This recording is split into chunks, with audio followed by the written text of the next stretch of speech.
Today I'm going to show you how I painted this chrysanthemum in watercolors. First of all, you will find a link in the description with the outline so that you can simply print it and trace the flower on your paper. Please tell me if the link is not working or if there is a problem and I will upload it again. For this video I'm going to use Paul Rubens Meadow Lake Deep, Permanent Red Deep, Burnt Sienna, Permanent Yellow-Green and Permanent Blue-Violet. I've never tried these watercolors before, so I don't know how they work. I'm using Canson Héritage watercolor paper. It's cold pressed and it's quite thick. It also has a very nice texture, so if you're a beginner, I would really recommend to go with this. For the brushes, I used Arctica white toray, which is from Jackson's Art. I quite like this one. I also used Winsor Newton Series 7, number 2, and I had Raphael Sepia Deco, number 6, to do some fine lines. You will find all the materials in the description as well. Once you have your flower outlined and you're ready, let's start painting. I begin with the very middle of the flower, which is a bit green, so I use a wet and wet technique to drop some of permanent yellow-green in the center of the flower. The fact that the paper is already wet allows us to get nice soft edges. I go next with permanent red deep that I will use on the underside of the petals. I go petal by petal, working again in wet and wet technique. Notice that you shouldn't put a lot of water. Your brush should be wet but not overloaded. I prefer to have less water on my brush and then add some more later if I need. If you have too much water in one go, there is a risk you lose control and water will overflow. In that case, you can quickly dry it with a clean tissue.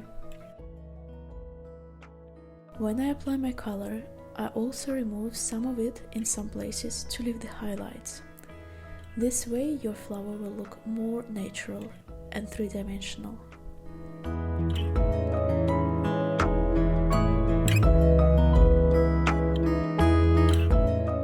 So I'm just going slowly, working on each petal at a time.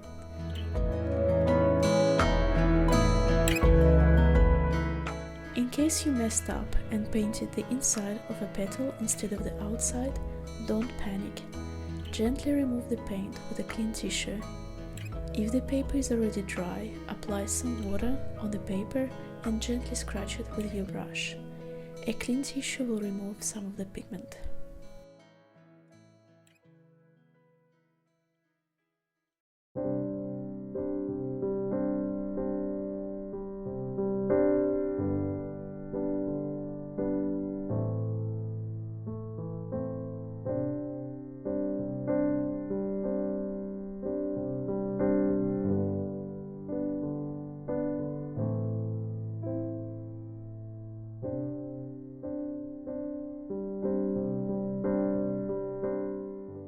So here is our first layer done. Put the video on pause if you want to compare it with your painting. Now I start working on the inside of the petals. I use a darker red color. This one is called Meadow Lake Light. Again, I work in wet and wet technique, applying some water on the surface and then applying my color. As I've done with the outside of the petals, I remove some of the color to create the highlights. Continue with the rest of the petals.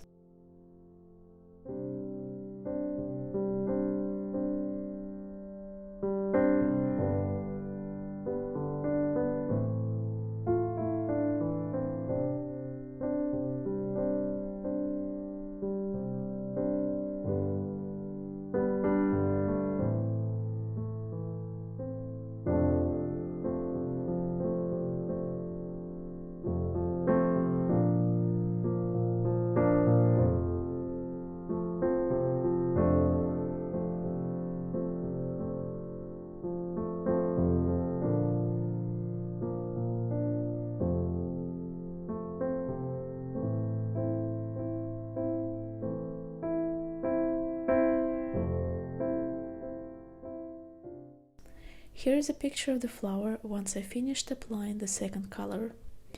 As you can see, the petals that have more highlights to them are on the left part of the flower. The petals on the right part remain darker. It is now time to deepen the color on both the inside and outside of the petals. In principle, you can avoid doing this if you have watercolors with good pigmentation. Unfortunately, Paul Rubens were not pigmented enough, so I had to do each petal again. This is why I would suggest that specifically these watercolors are not very easy to work with, especially if you're a beginner. They look really bright in the palette, but once dry on the paper, the color may not be what you expect it to be. Before painting, I would always try my watercolors on a little piece of paper.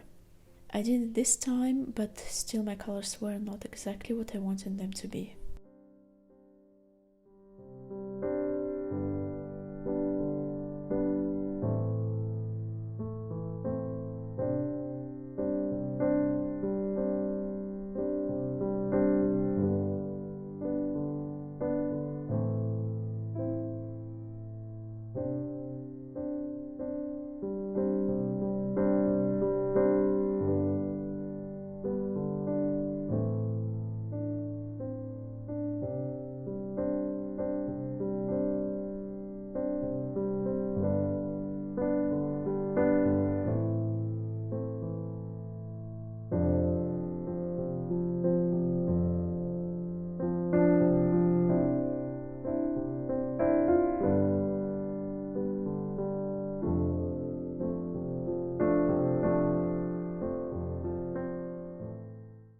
Alright, I'm done with my big petals and now I start painting the inner part of the flower, the one that I simply filled with green and pink colors.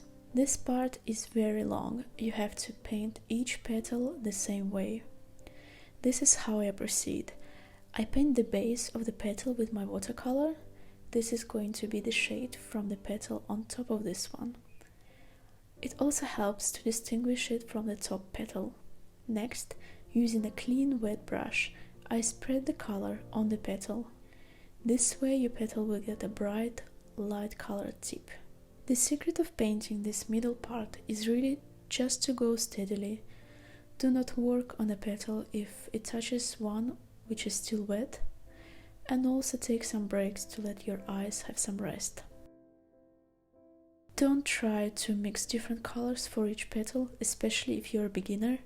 This flower is already hard and time-consuming. Use the same color.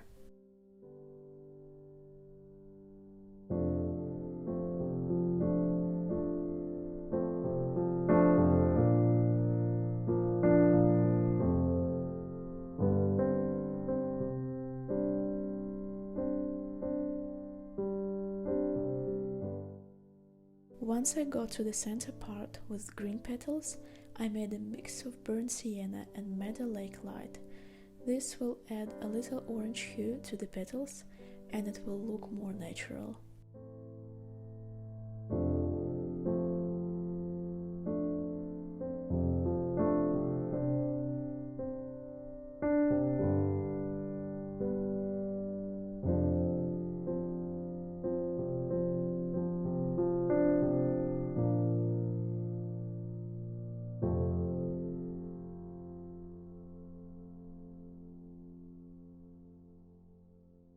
You can leave your flower as it is, but I decided to go deeper in color, so I mixed some permanent red deep and permanent violet. If you decide to do the same, then you should remember that if you're doing the inside of the petal, you should also paint the outside. The outside petal has some reflections coming from the other petals, so it has to have the same violet on it as well. So I go all the way on each petal again until I finish the whole flower. I let you watch my painting process quietly.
Thank you for watching, I hope you enjoyed this tutorial. I also hope that you will paint your chrysanthemum, and in that case I would really like to see the result. Tag me on Instagram if you want me to comment on it and share your art. Please subscribe to my channel and don't hesitate to comment. Tell me what else would you like me to paint.